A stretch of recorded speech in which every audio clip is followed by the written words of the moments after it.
जो देते हुए दिखे यहाँ पर चंदन तपड़िया साहब। लेकिन आज एक अहम दिन ना सिर्फ भारतीय बाजारों के लिए लेकिन भारतीय अर्थव्यवस्था के लिए भी है। आशीष जी, हमारे देश का सबसे बड़ा आईपीओ खुलता हुआ दिख रहा है 18,300 करोड़ रुपए का। बताइए पेटीएम के कुछ अहम आंकड़े जो आपको पसंद आए। ओके, तो सबसे पहले तो ध्यान रखिएगा, शायद पेटीएम के नाम से आपको आपकी ब्रोकरेज की वेबसाइट, ब्रोकर की वेबसाइट पे नाम ना मिले। ये कंपनी दरअसल है 197 कम्युनिकेशंस। इसका आईपीओ आज खुल रहा है, वेडनेसडे तक खुला रहेगा। 2080 से 2150 रुपए का प्राइस बैंड है। 18,300 करोड़ रुपए मोबिलाइज होंगे। अब इसका ब्रेकअप समझिए। फ्रेश इशुएंस होगा 8,300 करोड़ का और बचे हुए 10,000 करोड़ रुपए ऑफर फॉर सेल पे हैं। लॉट साइज है 6 शेयर्स का। एक लॉट के लिए 12,900 रुपए देने होंगे और मैक्स आप 15 लॉट्स के लिए रिटेल कैटेगरी में अप्लाई कर सकते हैं, यानी कि 90 शेयर्स के लिए। 6.5% का इक्विटी डायल्यूशन की बात हो रही है यहां पे। अभी जो ओएफएस है जो 10,000 करोड़ रुपए का है, उसमें एंड फाइनेंशियल माल बेच रही है, soft bank, Alibaba, elevation capital, ये सब इन्वेस्टर्स थे, फाउंडर इन्वेस्टर्स थे। विजय शेखर शर्मा साहब जो फाउंडर हैं और कुछ और लोग, ये सब ओएफएस के जरिए कुछ चंक्स बेच रहे हैं। फ्रेश इशुएंस जो हो रहा है 8,300 करोड़ रुपए का, वो मर्चेंट्स को एक्वायर करने के लिए, नए कस्टमर्स और एक्वायर करने के लिए और साथ साथ नए बिजनेसेस में उतरने के लिए इस्तेमाल होगा। अब ये कंपनी क्या है? अच्छा, जो शैल सर ने एक बात कही थी, लार्जेस्ट एवर, अगर सक्सेसफुल रहा तो अब तक का सबसे बड़ा आईपीओ होगा। इससे पहले सही है, कोल इंडिया ने 15,500 करोड़ रुपए मोबिलाइज करे थे, ये 18,300 करोड़ रुपए मोबिलाइज करने आ रहे हैं। यानी कि मार्केट कैप शैल सर टारगेट हो रहा है 1,40,00,000 करोड़ रुपए का। अब शुरुआत हुई थी 197 कम्युनिकेशंस की 2000 में। 2009 में दरअसल पेटीएम लॉन्च हुआ था।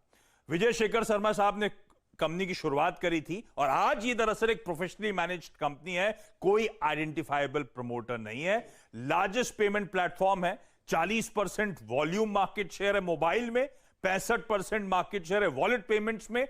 पर ध्यान रखिएगा, वैल्यू मार्केट शेयर में फोन पे और गूगल पे के पीछे रैंक करता है, तीसरे नंबर पे।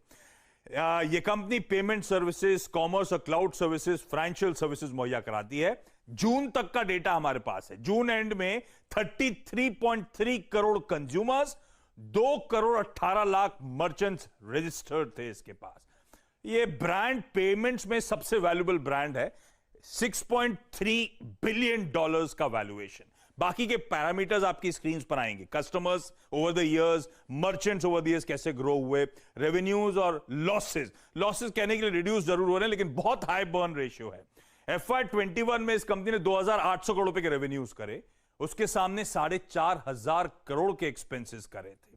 और उसमें यह भी ध्यान रखिएगा, कैश बुक्स पे ऑलरेडी था, तो अदर इनकम का कंपोनेंट था। एक बात और जाते जाते, इस कंपनी का आरएचपी कैटेगोरिकली कहता है हम एक्सपेक्ट करते हैं नेट लॉसेस फोर्सेबल फ्यूचर में कंटिन्यू होंगे और शायद हम कभी प्रॉफिटेबिलिटी अचीव ना करें। हो सकता है एक स्टैंडर्ड डिस्क्लोजर हो या हो सकता है एक वर्ड ऑफ कॉशन। तो खैर ये बहुत ज्यादा प्रचलित हो रहा है, हर जगह आपने रिपोर्ट्स में पढ़ा होगा, इसलिए मैंने कहा मेंशन कर देता हूं। तो बड़ा सवाल ये कि पेटीएम तो हम लोग रोज करते हैं, यहाँ पे लगाना है नहीं लगाना वो सवाल रह जाता है। आशीष जी, 2-3 और अहम बातें हैं। हम लोग उस हफ्ते में हैं जहां पर हमने सन 2016 में डिमोनेटाइजेशन होते हुए एनिवर्सरी है। जी हाँ, और आज ही आपको आईपीओ खुलता हुआ देखा है। तो देखिए क्या समय का चक्र है।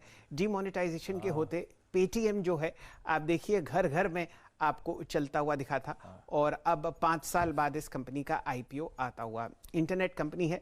ये जो आपने प्राइस रेंज बताया 2080 से 2150, इसमें शेयर का फेस वैल्यू कितना है? ₹1। तो यहाँ पर मैं 1 0 और ऐड कर दूं तो आपको एक्चुअल प्राइस पता चलेगा। यानी कि 20,800 से 21,500 का ये आपको आईपीओ दिखेगा अगर आप फेस वैल्यू को 10 से गुणा कर दें। अक्सर ये माना जाता है कि 10 की फेस वैल्यू पर आपको आईपीओस आते हुए दिखते हैं। दूसरी बात, यहाँ पर जो आपने मार्केट कैपिटलाइजेशन की बात करी, वो आपने कहा 1,40,000 करोड़, 1,38 टू बी प्रिसाइज, तो 1,40,000 जी। इस हिसाब से आप देखिए ये निफ्टी की 31वीं सबसे बड़ी कंपनी हो सकती है। तो ये फिलहाल आपके सामने आंकड़े हैं। वैसे तो अनेक आंकड़े हैं जो हम आपको पेटीएम पर देना चाहते हैं, लेकिन आशीष जी जो सबसे अहम थे वो बताए, और एक लाइन जो कि आईपीओ प्रोस्पेक्टस में है कि ये नुकसान जो है ये आपको आगे चलता हुआ दिख सकता है। स्टैंडर्ड डिस्क्लोजर भी हो सकता है जी चलिए, ये उबर ने भी कहा था जब उनका आईपीओ आया। चलिए, कभी प्रॉफिट में आएगा? अभी तक तो नहीं आए। चलिए, अब हमारे साथ शरद अवस्थी साहब जुड़ चुके हैं, आईपीओ को बहुत बारीकी से ट्रैक कर रहे हैं। शरद जी, अक्सर यहाँ पर हम लोग ब्रोकरेजेस पर बहुत डिपेंड करते हैं कि वो हमारे दर्शकों को बताएं कि यहाँ पर पैसा डालना चाहिए या नहीं। आपको पॉपअप दिखता है लिस्टिंग पर, और लंबी अवधि के लिए बताइए क्या नजरिया पेटीएम पर आप रखते हैं? देखिए, दो चीजें हैं इसमें। दो कैटेगरी ऑफ इन्वेस्टर्स में आपको अपनी रिकमेंडेशन को बांटना होगा। एक कैटेगरी है जो ओल्ड स्कूल ऑफ थॉट है, या जो कंजर्वेटिव इन्वेस्टर्स हैं, जो वैल्यूएशन और ट्रेडिशनल मेट्रिक्स को देखते हैं। उनके लिए तो ऑब्वियसली बहुत ज्यादा कोई अट्रैक्टिव नहीं लगेगा स्टॉक। लेकिन अगर आप नए मेट्रिक्स के हिसाब से देखते हैं और जो फ्यूचर ग्रोथ अपॉर्चुनिटी है वो देखते हैं, प्लस ये समझने की कोशिश करते हैं कि जैसे ट्विटर और फेसबुक एक टाइम पे थे, वो कितनी जल्दी इवॉल्व होके एक नया बिजनेस मॉडल उसमें से जनरेट होता है कि कैसे रेवेन्यूज एडिशनली जनरेट होंगे। तो उस प्लेस में अगर आप देखें, जैसा अभी आप लोग भी कह रहे थे कि मार्केट शेयर काफी डोमिनेंट है कंपनी का। 3 बड़े इवेंट्स हैं उबर के संग टाई अप, डिमोनेटाइजेशन और रिसेंटली कोविड, जिसकी वजह से पेटीएम को बहुत बड़ा बूस्ट मिला है। डिजिटल वॉलेट्स सभी को बूस्ट मिला है, पेटीएम को सबसे ज्यादा फायदा हुआ है इन चीजों से। तो आने वाले समय में ये एक्सेप्टेंस और बढ़नी चाहिए, क्योंकि जो डिजिटल इकोसिस्टम है इंडिया का वो और स्ट्रॉन्ग होना चाहिए आने वाले 5-10 सालों तक। 10-15% की growth rate total subscriber base में रहनी चाहिए, और इस कंपनी के भी नंबर्स में काफी अच्छा इंप्रूवमेंट टोटल उसमें दिखना चाहिए। और बाकी जो एडिशनल बिजनेसेस ये करेंगे, नए मर्चेंट्स, नए एवेन्यूज जो ये लाएंगे, उससे ये किस तरीके से कितना उछाल अपनी कमाई में ला सकते हैं वो देखना पड़ेगा।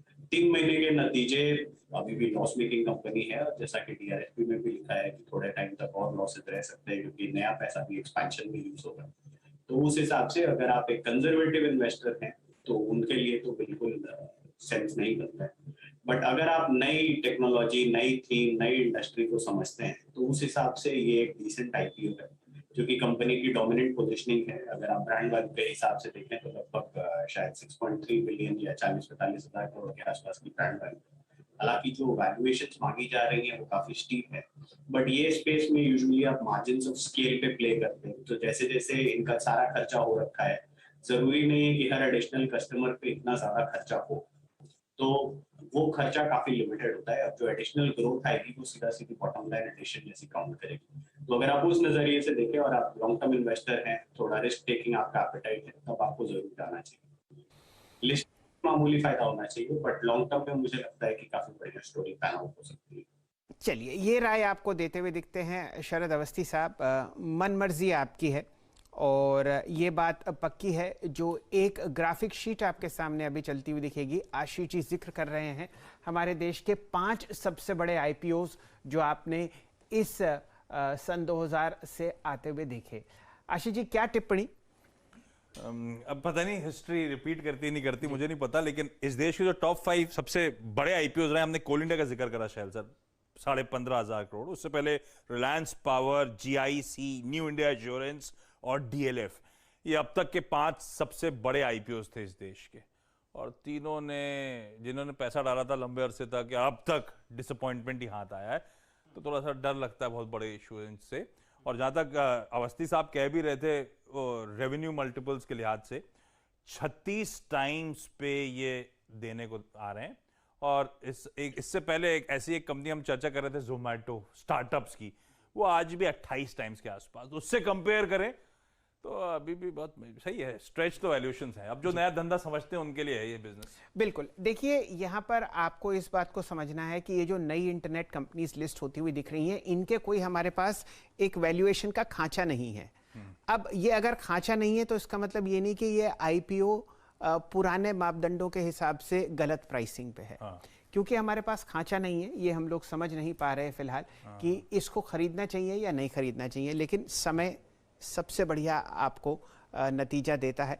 और यहाँ पर अवस्थी साहब की राय है कि अगर आप कंजर्वेटिव इन्वेस्टर हैं तो दूर रहें, लेकिन अगर आप ये मान के चलते हैं कि डिजिटाइजेशन थीम बढ़िया तरीके से आगे काम करती हुई दिखेगी, जो कि जाहिर तौर पर आपको दिखेगी। वहाँ पर आप लंबे समय के लिए निवेश कर सकते हैं, लेकिन यहाँ पर पेबैक पीरियड ज़रा लंबी अवधि का होगा। आशीष इसी सवाल जवाब सर थे जोमेटो को लेकर जी, पर गमा की तो दे दिया उसने जिसने पैसा लगाया था जी। यहाँ पे एट स्टेक है एक लॉट 12,900 रुपए। अगर उसका रिस्क ले सकते हैं हाँ।